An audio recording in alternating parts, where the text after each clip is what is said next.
नमस्कार दोस्तों, इस वीडियो में जिस स्टॉक के बारे में हम बात करने वाले हैं उसका नाम है साउथ इंडियन बैंक लिमिटेड। ये स्टॉक 29.20 के प्राइस पे ट्रेड कर रहा है एंड मार्केट में आज इसने 5.04% का डाउन मूव दिया है। तो ये 5.04% का डाउन मूव इसलिए आया क्योंकि इसका रिजल्ट कुछ खास अच्छा नहीं आया। रहा तो प्रॉफिट में of course, but previous quarter के कंपैरिजन में थोड़ा कम रहा है। तो इसमें बात करेंगे, हम डिस्कस करेंगे रिजल्ट वीडियो में एंड डिविडेंड जो अनाउंस हुआ है उसके बारे में। ठीक है, मार्केट कैप है इसकी 7,634 करोड़ की, प्रोमोटर होल्डिंग 0 है, बुक वैल्यू इसकी 25.50 है, डिविडेंड यील्ड 1.03% है एंड फेस वैल्यू 1 है। फंडामेंटल वीडियो मैं ऑलरेडी बना चुकी हूँ, प्लेलिस्ट में ऐड कर दूंगी, आप देख सकते हैं। अभी के लिए देखिए तो इस स्टॉक बिल्कुल 50 डीएमए के ऊपर ट्रेड कर रहा है एंड 200 डीएमए से ऑफ कोर्स ऊपर है। पी रेशियो जो है मीडियन के ऊपर है बिल्कुल, तो ये एक पॉजिटिव पॉइंट है हमारे पास। सेल्स एंड मार्जिन की बात करें, ग्रॉस प्रॉफिट मार्जिन बिल्कुल इंटेक्ट है and sales quarter on quarter increase हुई है, जो कि एक अच्छी बात है। मतलब रेवेन्यू जो है इनका इंक्रीज हुआ है क्वार्टर ऑन क्वार्टर, जो कि एक अच्छी बात है। बट डिटेल में डिस्कस करेंगे प्रोविजन एंड कंटीजेंसीज एंड बाकी सारी चीजें, किस तरीके से रिजल्ट थोड़ा अच्छा नहीं आया। ठीक है, एक बार इसकी शेयर होल्डिंग पैटर्न देख लेते हैं हम। तो शेयर होल्डिंग देखें, यहाँ पे एफआईआईज ने अपनी शेयर होल्डिंग बढ़ाई है थोड़ी सी मार्च 2024 में एंड डीआईआईज की होल्डिंग हुई है कम, और काफी कम हुई है। जितनी इन्होंने बढ़ाई है उससे ज्यादा ही कम हुई है डीआईआईज की। पब्लिक के पास पहले था 77.70% दिसंबर के क्वार्टर में एंड मार्च के क्वार्टर में अब है 80.20%। अभी के लिए चलते हैं इसके चार्ट पे। चार्ट पे देखिए, इनको पहले हम हटा देते हैं जो हमारे पुराने टारगेट्स एंड एवरीथिंग थे। देखिए आज हमें काफी डाउन जंप देखने को मिला है एंड रिजल्ट कुछ खास अच्छा नहीं आया है। तो ये सारी चीजें, एंट्री पॉइंट एंड बाकी सारी चीजें डिस्कस करने से पहले एक बार हम बीएससी पे चलते हैं सीधा। बीएससी पे देखिए इसका प्राइस बैंड जो है वो 20% का है एंड रिजल्ट आया है आज, तो let's jump to that. 4 news आई है, पर 4 में से 2 इंपॉर्टेंट है, तो हम वही डिस्कस करेंगे मेनली यहाँ पे। ओके, तो लेट्स स्टार्ट। यहाँ पे अगर इंटरेस्ट, जस्ट सेकंड में इसको थोड़ा सा जूम कर लेती हूँ सो दैट क्लियरली दिखे चीजें। ओके, तो ये देखिए यहाँ पे इंटरेस्ट जो इन्होंने अर्न किया है वो इस क्वार्टर में पुराने क्वार्टर से ज्यादा है। लास्ट क्वार्टर में था 2,18,409। ये सारी फिगर्स लाख में है, यहाँ आप देख सकते हैं।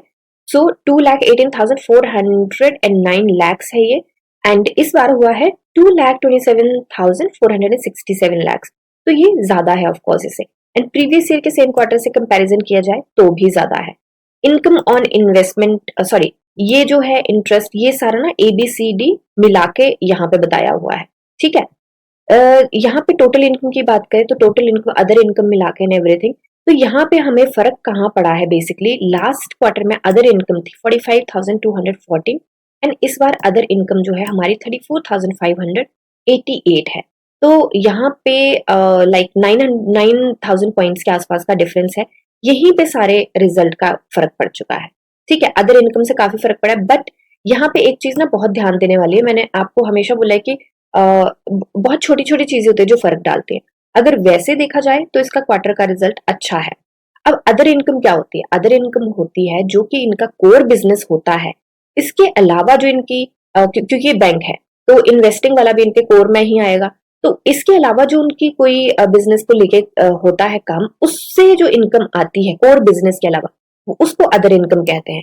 देखिए, अब अदर इनकम कई बार ऐसा होता है कि किसी कंपनी की सेल्स या रेवेन्यू अच्छा नहीं होता है एंड अदर इनकम बहुत ज्यादा आ जाती है, उसकी वजह से नेट प्रॉफिट काफी अच्छा आ जाता है।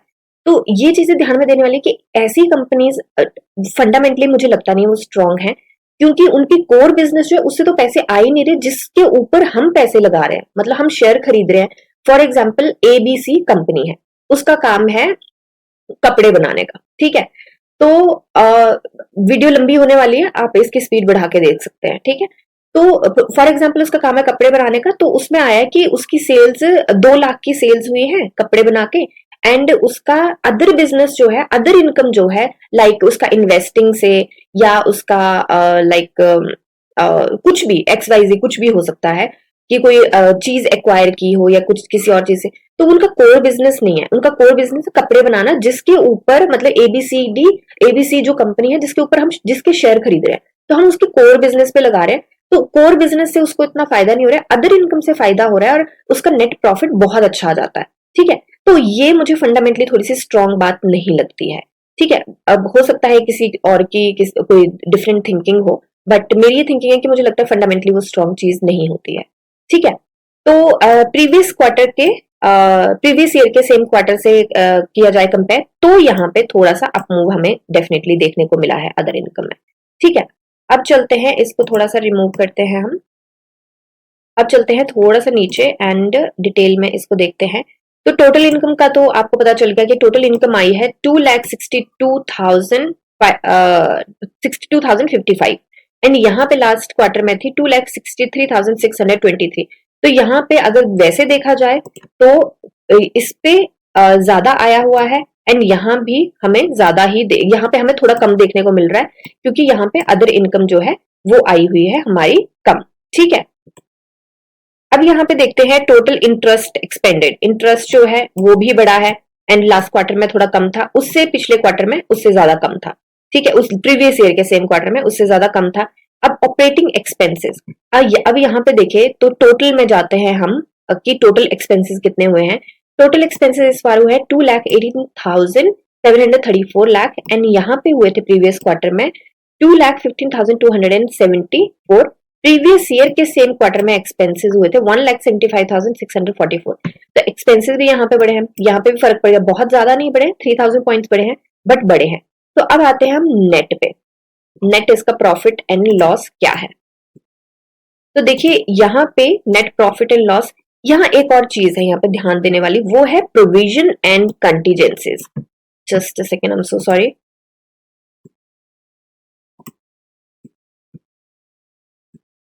प्रोविजन एंड कंटीजेंसीज के ऊपर ध्यान देना पड़ेगा। अब प्रोविजन एंड कंटीजेंसीज होती क्या है, देखिए जैसे मेरी कोई कंपनी है एंड मैंने कुछ फैसले लिए कंपनी के लिए, जो जिसका सारा कुछ सही चल रहा है, मैंने कुछ फैसले लिए कंपनी के लिए, फॉर एग्जांपल कि मैंने कोई प्लांट ले लिया, या फॉर एग्जांपल मैंने किसी का प्लांट एक्वायर कर लिया, कोई कंपनी एक्वायर कर ली, कुछ स्टेक एक्वायर कर लिया, या फिर मैंने कुछ प्लांट एक्सपेंड कर लिया अपना बिजनेस। तो मुझे लगता है कि ये ना रिस्की डिसीजन है मेरा, थोड़ा सा हो सकता है कि चले, हो सकता है ना चले।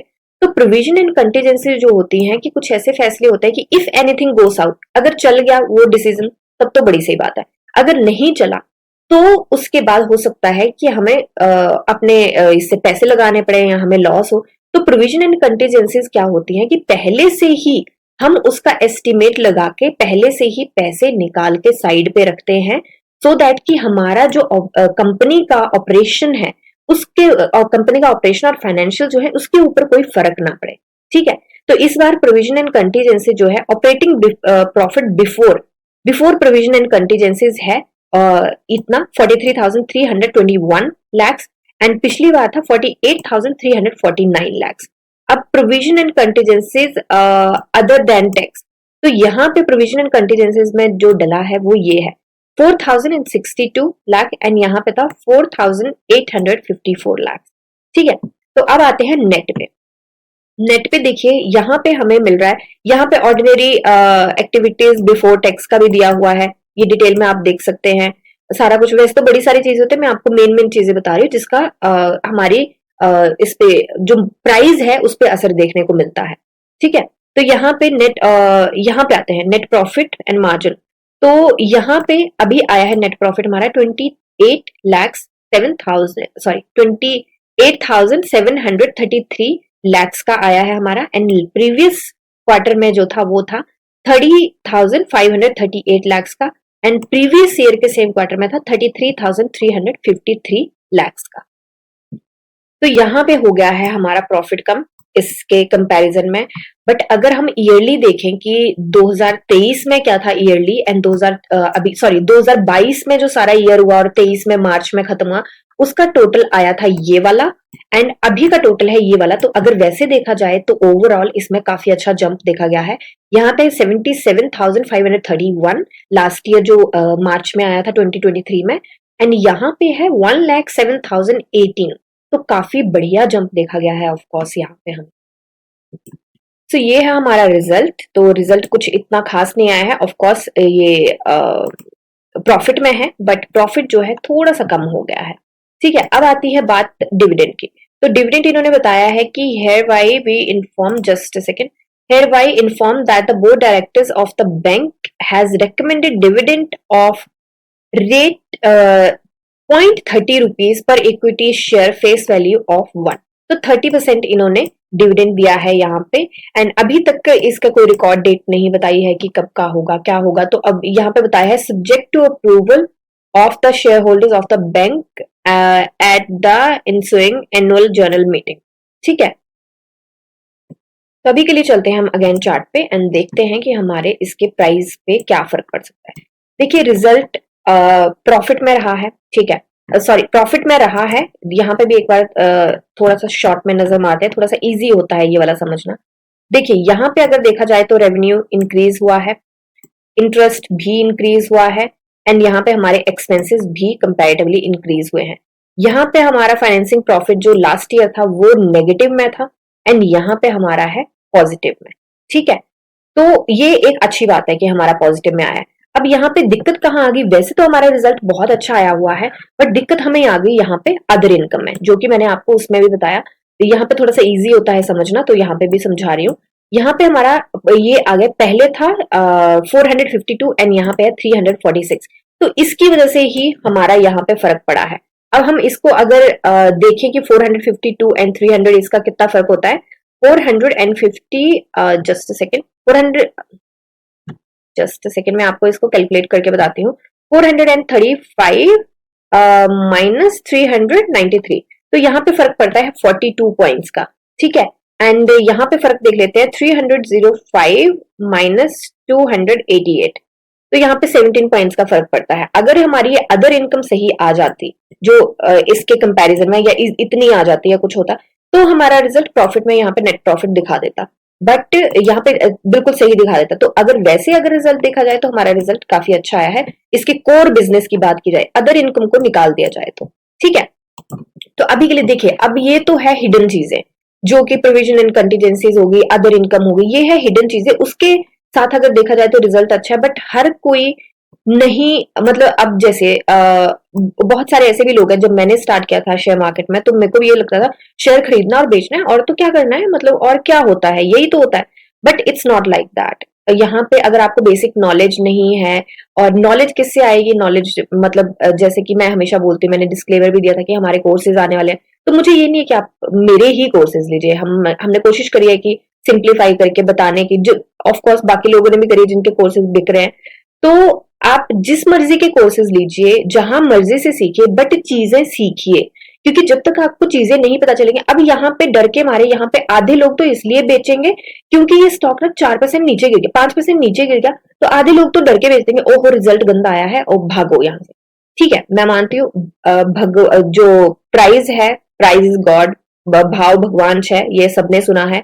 बट आपको ये भी पता होना चाहिए कि अगर स्टॉक गिर रहा है तो इससे निकलना चाहिए यहाँ से या नहीं निकलना चाहिए, सेल करना चाहिए या नीचे जाके एवरेज आउट करना चाहिए या होल्ड करना चाहिए, क्या करना चाहिए यहाँ पे।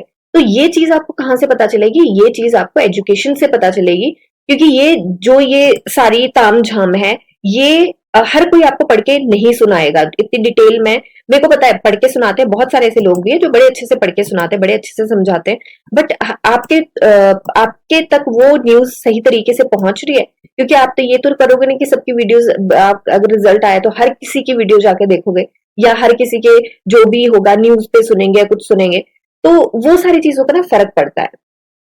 तो मैं इन शॉर्ट ये बात बोल रही हूँ कि आप एजुकेशन लीजिए। अब मुझे लगता है कि मैं यहाँ पे होती ना तो मैं यहाँ से नहीं भागती, मैं यहाँ तो एवरेज आउट करती, क्योंकि अगर देखा जाए तो इसका रिजल्ट बहुत अच्छा आया है। सिर्फ अदर इनकम की वजह से यहाँ पे थोड़ी सी दिक्कत आ गई है, बट भाव भगवान है, तो यहाँ पे मुझे लगता है कि थोड़ा सा हमें, वैसे तो इसको स्ट्रॉन्ग सपोर्ट से रिवर्सल मिला है, ये मैंने हमेशा बात करी है कि इसको ब्रेक करना भी मुश्किल होगा, एंड अब ये इसमें आ चुका है तो ये वाली रेजिस्टेंस भी इसको फेस करनी पड़ेगी। डिविडेंड जो दिया है इन्होंने 30 पैसा दिया है पर इक्विटी शेयर पे, रिकॉर्ड डेट अभी आई नहीं है, बट 30 पैसा डिविडेंड जो दिया है वो इतना स्ट्रॉन्ग डिविडेंड, इतना अट्रैक्टिव डिविडेंड नहीं है कि, वैसे तो अगर प्राइस के हिसाब से देखा जाए तो प्राइस इस टाइम पे चल रहा है 29.20, तो उसके हिसाब से तो बहुत अच्छा है, क्योंकि ज्यादा शेयर होते हैं तो ज्यादा डिविडेंड की क्वांटिटी हमें मिलेगी, राइट। तो ये सस्ता है तो उसके हिसाब से अच्छा भी है, बट जितना डिविडेंड यहाँ पे अनाउंस हुआ है, अगर ये स्टॉक नीचे गिरा तो उससे ज्यादा तो लॉस हो जाएगा, राइट? तो ये भी चीज एक ध्यान में देने वाली होती है। हालांकि मुझे लगता है, क्योंकि मुझे पता है कि रिजल्ट इसका इतना खराब नहीं आया है, इनफैक्ट प्रॉफिट में है, 40,000 लाख का प्रॉफिट बहुत बड़ी बात होती है, बहुत बड़ी। तो हालांकि प्रॉफिट में है, बट फिर भी मुझे लगता है कि जो प्राइस को, सिर्फ प्राइस को देख रहे हैं एंड बाकी सारी चीजें नहीं देख रहे हैं, मुझे लगता है हो सकता है कि स्टॉक हमें 28 के आसपास भी देखने को मिले। वैसे अगर मैं ऑनेस्टली बताऊं तो जिसको ये न्यूज पता होगी कि रिजल्ट इतना बुरा नहीं है, इनफैक्ट प्रॉफिट में ही है, एंड डाउन जंप भी इसलिए है क्योंकि अदर इनकम की वजह से, तो मुझे लगता है कि उनको अगर समझ आता है तो वो अकोमुलेट करेंगे यहाँ पे, और ये प्राइस को मुझे लगता है कि यहाँ से रिवर्सल मिलना चाहिए। बट फिर भी एक स्टॉप लॉस हम लेके चलेंगे। ये हमारा स्टॉप लॉस नहीं है, यहाँ पे अगर स्टॉक आता है 28 के आसपास तो मुझे लगता है ये हमारे एंट्री बन सकती है बहुत अच्छी, एंड हमारा स्टॉप लॉस रहेगा ये वाला। 27 भी नहीं, हम अपना स्टॉप लॉस लेके चल सकते हैं। हाँ, 27 का हम अपना स्टॉप लॉस लेके चल सकते हैं कि इसके नीचे गया तो हमें दिक्कत का सामना करना पड़ सकता है। ठीक है, तो अभी के लिए एंट्री पॉइंट से मैं बोलूं तो मुझे लगता नहीं है कि कल एंट्री बनानी चाहिए, क्योंकि देखिए एक तो कल है लास्ट ट्रेडिंग डे इस वीक का, फ्राइडे है, एंड उसके बाद 2 दिन की छुट्टी है। तो सेंटिमेंट्स ना वीकेंड पे थोड़े से चेंज भी हो जाते हैं, बहुत सारी चीजें होती है, लोग न्यूज देखते हैं डिटेल में, बाकी सारी चीजें देखते हैं, तो मुझे लगता है कि थोड़ा सा रुक जाना चाहिए। एंड अगर 28 के आसपास आता है तो मुझे लगता है कि डेफिनेटली यहाँ पे छोटू सी एंट्री बनाई जा सकती है। जस्ट सेकेंड, ये पता नहीं क्या हो गया। तो मुझे लगता है कि यहाँ पे किया जा सकता है, एंट्री पॉइंट यहाँ पे बनता है डेफिनेटली। अगर यहाँ पे आता है तो मैं मंथ एंड के टारगेट लेके चल रही हूँ, ये वाला है कि यहाँ तक ये ट्रेड करता हुआ हो सकता है 31.30 के आसपास। एंड रेस्ट अगर ये 28 के आसपास नहीं आता है कल, तो मुझे लगता है कि थोड़ा सा एंट्री अवॉइड करनी चाहिए, मार्केट को देखना चाहिए, क्योंकि निफ्टी भी अपनी स्ट्रॉन्ग रेजिस्टेंस पे है, वो भी बहुत छोटू छोटू से मूव दे रही है, फ्लक्चुएशन बहुत देखी जा रही है, तो वो भी थोड़ा सा ध्यान में रख के चलेंगे हम। अभी के लिए हम इस मंथ के एंड की ही एंट्री लेके चल रहे हैं, बहुत लॉन्ग एंट्री नहीं लेके चल रहे। उसका रीजन ये है कि, और एंट्री भी हमने छोटी लेके चली है, बहुत बड़े टारगेट नहीं लिए हैं हमने, 11.38% के टारगेट लिए हैं।